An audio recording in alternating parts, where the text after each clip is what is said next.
तो स्वागत है आपका पाठशाला में। आज हम देखने वाले relation between current and drift velocity. तो जैसे कि हमने बताया था, जो ड्रिफ्ट वेलोसिटी होता है वो करंट के लिए रिस्पॉन्सिबल होता है, थर्मल वेलोसिटी नहीं होता है। तो आज हम वही निकालना चाहते हैं कि देखना चाहते हैं कि भाई सही में क्या ड्रिफ्ट वेलोसिटी ये करंट के लिए रिस्पॉन्सिबल है। मतलब जो करंट है ना वो डायरेक्टली किस पे डिपेंड करता है, ड्रिफ्ट वेलोसिटी के ऊपर। तो वो हम जानना चाहते हैं। अब देखो, तो ऑलरेडी हमने पढ़ चुका था कि अगर हमारे पास एक मेटेलिक कंडक्टर है तो इसके अंदर देखो ए था, ये कुछ इलेक्ट्रॉन थे। तो जैसे ही हम इस पे पोटेंशियल डिफरेंस अप्लाई करते हैं कि एक बैटरी के थ्रू, जैसे ही हम इस पे एक बैटरी के थ्रू पोटेंशियल डिफरेंस अप्लाई करते हैं तो इसमें होता क्या है बाय द वे, इसमें सारे इलेक्ट्रॉन्स क्या होते हैं, जो अब पहले ऐसे जाना चाहता था वो अभी ड्रिफ्ट होकर ऐसे जा रहे होते हैं। ये बातें क्लियर है। तो मैं वही बना रहा हूँ कि जैसे सपोज़ कोई इलेक्ट्रॉन इनिशियली ऐसे जाना चाहता था, तो जैसे ही पोटेंशियल लगा एक ऐसे जाएगा, ऐसे मूव करने लगेगा। तो कोई इलेक्ट्रॉन ऐसे जा रहा था, पोटेंशियल लगने पे ऐसा मूव हो गया। कोई इलेक्ट्रॉन ऐसे मूव कर रहा था, पोटेंशियल लगते ऐसे मूव हो गया। कोई इलेक्ट्रॉन ऐसे मूव कर रहा था, पोटेंशियल लगते ऐसे मूव हो गया। कोई इलेक्ट्रॉन ऐसे तो ऐसे मूव हो गया। कोई इलेक्ट्रॉन ऐसे मूव हो गया। कोई इलेक्ट्रॉन ऐसे जा रहा था, ऐसे मूव हो गया। इलेक्ट्रॉन ऐसे जा रहा था, ऐसे मूव हो गया। बराबर है, ऐसे जा रहा था, ऐसे मूव हो रहा था। तो ये हमने देखा था कि ये ड्रिफ्ट वेलोसिटी की वजह से सब एक ही डायरेक्शन में मूव करते हैं। मतलब अगर हम देखें तो एक सर्टेन टाइम के बाद सारे इलेक्ट्रॉन्स क्या होते हैं, एक ही डायरेक्शन में मूव कर रहे होते हैं। डन। जैसे ही इनका एक ही डायरेक्शन में मूवमेंट आ जाता है तो उसके बाद सारे क्या होते हैं, इसी डायरेक्शन में आगे मूव कर रहे होते हैं। ऐसे ऐसे करके आगे मूव कर रहे होते हैं इसी डायरेक्शन में। क्या हमें यहाँ तक बातें क्लियर है? और लास्ट वीडियो में हमने ये भी एक्सप्रेशन निकाला था कि ड्रिफ्ट वेलोसिटी कितना होता है। तो वही चीज़ को दोबारा लिख लेंगे, as the drift velocity of a conductor after applying potential V। जैसे पोटेंशियल V बनाया था तो पोटेंशियल V लगते ही यहाँ पे एक इलेक्ट्रिक फील्ड क्रिएट हो जाता है, स्ट्रॉन्ग वाला यूनिफॉर्म। तो पोटेंशियल V लगने पे ड्रिफ्ट वेलोसिटी हम लोगों ने कितना निकाला था लास्ट वीडियो में, that is minus E, capital E divided by mass of electron into tau. ये हमने निकाल लिया था। टाउ यहाँ पे रिलैक्सेशन टाइम था। अभी हम इसको निकालना चाहते हैं इन टर्म्स ऑफ करंट। अब देखो यहाँ पे मैं कुछ बेसिक चीज़ें पहले तुमको समझाता हूँ। सपोज़ मैंने तुम्हें कंडक्टर दिया यहाँ पे, ठीक है। मैंने बोला इस कंडक्टर का वॉल्यूम कितना है, 20 मीटर क्यूब इस कंडक्टर का वॉल्यूम है। डन। मैंने बोला इसका 1 यूनिट में, मतलब इसका छोटा सा 1 यूनिट में इस तरह 20 यूनिट्स इस कंडक्टर इस सिलेंडर के अंदर बैठ सकता है। इसका 1 यूनिट दैट इज़ इसका 1 मीटर क्यूब में आपके पास 10 लीटर वाटर का कैपेसिटी है। अगर 1 मीटर क्यूब में 10 लीटर है, 2 मीटर क्यूब में कितना होगा, 20 होगा। देखो अगर 1 मीटर क्यूब में इतना है तो 2 मीटर क्यूब में कितना वाटर कैपेसिटी रहेगा, 20 होगा। 20 तुमने कैसे निकाला, दैट इज़ 10 + 10 किया होगा, या फिर इसको तुम 2 × 10 भी कर सकते हो ना। तो ऑब्वियसली अगर 2 मीटर क्यूब में इतना होगा तो 20 मीटर क्यूब में कितना होगा water capacity, that is 20 × 1 metre cube में कितना, 10, दैट इज़ 200 लीटर का कैपेसिटी होगा। ये बातें क्लियर है। तो उसी तरह हम यहाँ पे मानने वाले कि यहाँ पे कुछ इलेक्ट्रॉन्स तो है, यहाँ तक बातें क्लियर है। हम मानेंगे कि यूनिट लेंथ में कितना इलेक्ट्रॉन है। डन। मान लेते हैं इसका एक यूनिट लेंथ में, जो कि सिलेंड्रिकल टाइप का है, n नंबर ऑफ इलेक्ट्रॉन्स है। तो लिख लेते हैं, let us consider number of electrons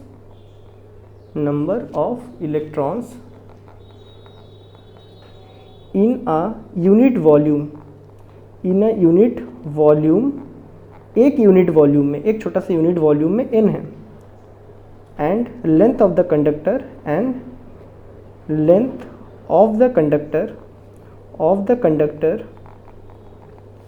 is L। इसका ये जो कंडक्टर हमने लिया है इसका लेंथ कितना है, L है। और इसका पर यूनिट वॉल्यूम में कितने n number of electrons present है। यहाँ तक हमें बातें क्लियर है। अब हमें करंट निकालना है, तो देयरफॉर I = करंट हम निकालना चाहते हैं। ये क्या होता है, कितने चार्जेस फ्लो हो रहे हैं पर यूनिट टाइम में। तो अगर आपको चार्जेस को देखना है, करंट का डेफिनेशन में याद होगा, तो हम यहाँ पे क्या एक एरिया मानते थे, दैट इज़ ए कंडक्टर होगा तो इसका एक क्रॉस सेक्शन एरिया तो होगा, let it be area A है। Done. Area of cross section is A। L यहाँ पे लिख देंगे। And area of cross section कितना है, एरिया ऑफ क्रॉस सेक्शन है जाके हमारा A। यहाँ तक हमें बातें क्लियर है, डन। अभी हम निकालना चाहते हैं चार्ज। अब देखना ये जो पूरा, देखो सपोज मैं ये जो चार्जेस है ना, ये पूरे चार्जेस यहाँ से ऐसे करके पूरा क्रॉस होने वाला है, डन ना। ये जो पूरा चार्जेस है यहाँ से ऐसे करके पूरा चार्जेस क्रॉस होने वाले हम मानते हैं। यहाँ तक बातें क्लियर है। तो यहाँ से इसके अंदर जो भी चार्जेस है वो पूरा क्रॉस करेगा। तो इसके अंदर चार्ज कितना है पहले वो निकालते हैं। सो उसके लिए हमें करंट निकालने के लिए चार्ज चाहिए ना, तो इसके लिए इसके अंदर कितना चार्ज है वो निकालते हैं। सो पहले वॉल्यूम निकाल लेंगे। जैसे यहाँ पे वॉल्यूम तो मैंने दे दिया था 20 मीटर क्यूब, तो यहाँ पे पहले वॉल्यूम निकालो। सो वॉल्यूम ऑफ कंडक्टर कितना आएगा, that is cross sectional area into length, that is a into L. क्या आ गया आपका, वॉल्यूम आ चुका है, done. So number of electrons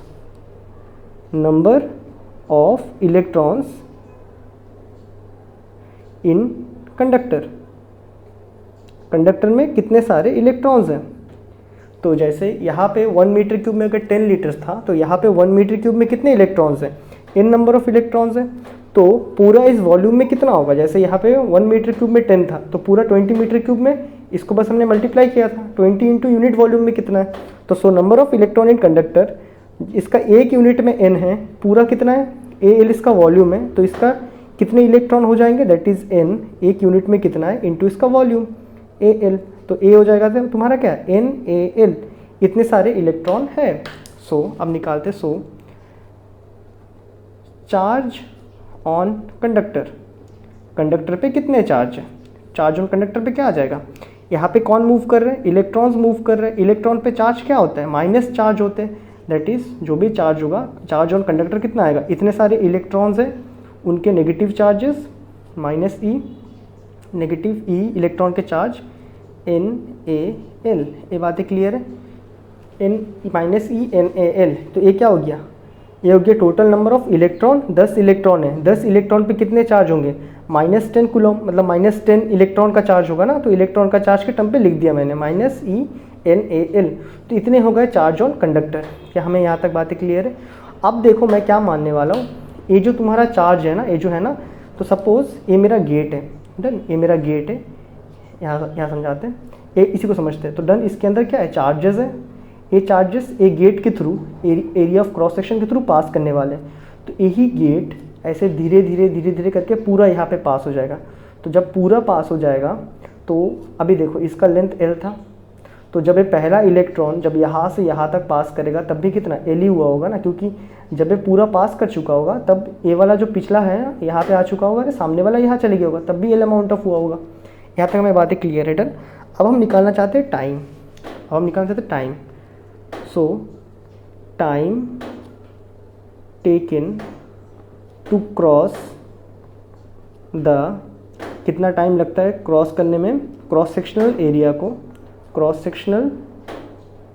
area is, तो हमें पता है वेलोसिटी क्या होता है, डिस्प्लेसमेंट बाय टाइम। यहाँ पे किस वेलोसिटी की वजह से ये लोग क्रॉस करने वाले, ऑब्वियसली ड्रिफ्ट वेलोसिटी की वजह से। तो आपका drift velocity is equal to displacement. अगर तुम इस पहला एटम को देखोगे, पहला इलेक्ट्रॉन यहाँ से जब वो गेट को क्रॉस करके यहाँ तक जाएगा तब भी L चलेगा, लास्ट वाला को देखो तब भी उतना ही चलेगा, मिडिल वाला में देखो तो ये यहाँ से यहाँ तक जब आने वाला है तब भी ये L ही चलने वाला है। तो डिस्प्लेसमेंट सारे इलेक्ट्रॉन कितने, L अमाउंट ऑफ, जो लेंथ ऑफ द कंडक्टर है उतना डिस्प्लेसमेंट करेगा, टाइम लगेगा T।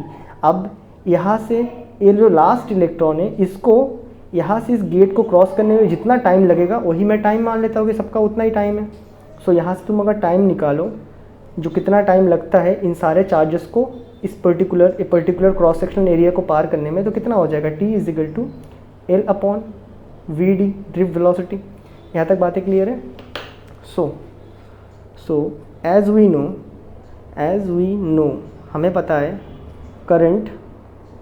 Current is defined as, current को हमने क्या डिफाइन किया था, defined as the number of